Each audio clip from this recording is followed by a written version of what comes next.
Sanibonani, welcome back to my channel. Welcome back to Mkosi Nophile. Ngiyabonga kakhulu for coming. Thank you very much, you guys. Ungakhohlwa ke kwenza ukulungile, ukusubscribe, ukulike, ukushare video and ukubuka ama advert. So yeah man, you guys, thank you very much. So kule video ke ngithanda sikhulume ke ngalo mculo you guys ukuthi udlulile emhlabeni kuthiwa beyilunga le Chiscope and ngathi kuthiwa nguyena kuphela bese sele when it comes to the group Chiscope you guys kuthiwa uGeneral GTZ kuthi kuye kwakhona ukuthi useshonile akasekho. I think libonile udaba lwakhe lugijima around kuthiwa akasekho emhlabeni ke you guys udlule emhlabeni esibhedlela saseSoweto lapha eChris Hani Baragwanath ngesonto emva kokungeniswa ke khona exino umdlavuza wesisu into kanjalo you guys kuthiwa ke akasekho ke emhlabeni. So lapha I think kukhulunywa ke ngembangela ke yokushona kwakhe lo mculi weKwaito.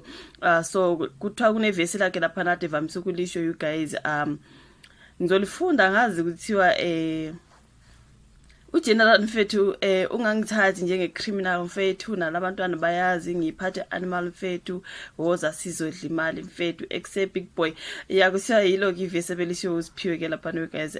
General thatha zonke sibisi engomeni yakhe Chiscope etabasazi bengithanga ukufundele lona nje ngoba nalo likhona lapha na you guys kuthiwa kudlule emhlabeni ke ubexinwe ke lapha nomdlavuza wesizwe izindaba zokushona kwakhe ke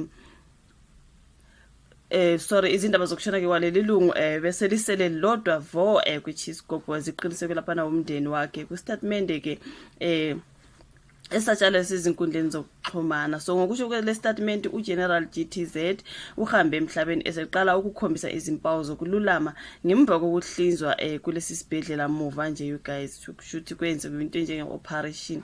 After that wangathi ubangcono ke then ya usedlulile umndeni uthe ukugula kuvele kwamqubukela nje esiswini ezinsukini ezedlule kanti uzogcina seshonile ubese ubonga bonke ke abebemthanda futhi bemeseka futhi ezikhathini ezinzima ade ebhekene nazo. Yeah man you guys, I think I didn't know this guy. Ya angizange ngibe mazi you guys eqinisweni kodwa kuthiwa kumndeni uthi uyabonga kubo bonke ade bemeseka ngesikhathi ke esedlula ke ebunzimeni. So kuthiwa iphephandaba leli ke lithola ukuthi uGeneral GTZ wathi ethola ukuthi unesifo somdlavuza eminyakeni edlule wabe esehlinzwa ke you guys. So kwathi ke ngo2022 wathola ukuthi udokotela owayemhlinza wanqamla ithumbu elingafanele endaweni ebucayi impilo yakhe yaqala lapho ke ukuba sengcupheni.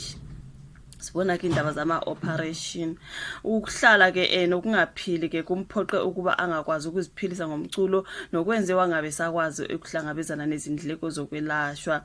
So ukushona kwakhe kusho ke ukuphela kweChiscope ngenxa yokuthi yilona kuphela ilungu ebeselisele kwaqala kwahamba emhlabeni usizwe Lollipop Mtaung kwalandela usibusiso SB Bless Thanji kwayo ngaphambi kokuwa komthomkhulu ke uMduduzi Mandoza Shabalala.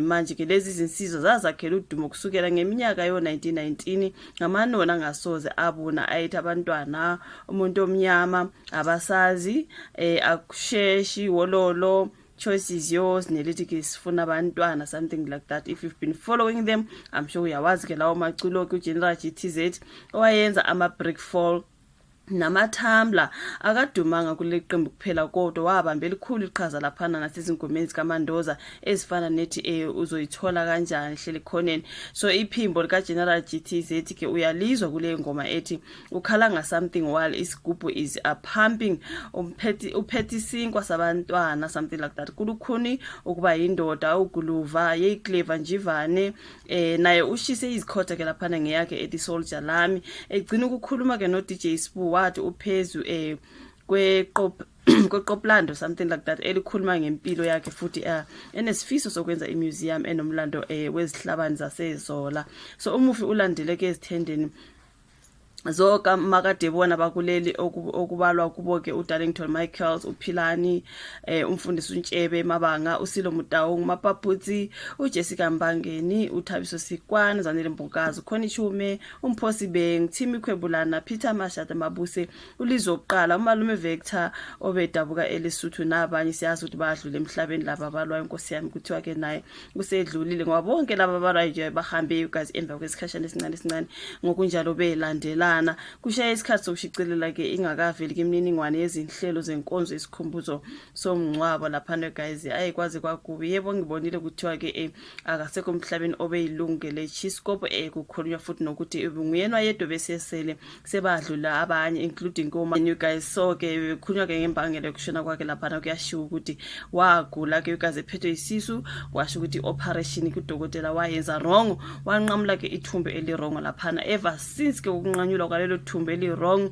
akazange saphila kahle sokugcineke naye esedlulile emhlabeni may he so rest kwaze kwakubi you guys ugule nje because some operation went wrong you shame hayi ke bafethu kwaze kwanzima but anyways yeah you guys isona story bengithi asikhulume ngaso ke emayelana ngoGeneral GTZ I think usudlule emhlabeni eneminyaka u49 and ungwasezola lapha ke eSoweto. So I think kuthiwa ke ushonile lapha ngase Chris Hani Baragwanath yeah kuyilanga la ngeSunday. That is the story about umculi weChiscope. Ngiyabonga kakhulu ukuthi umameli video ungakhohlwa ukulike, subscribe, ushare so besibonane futhi kwenye video elandelayo. Bye.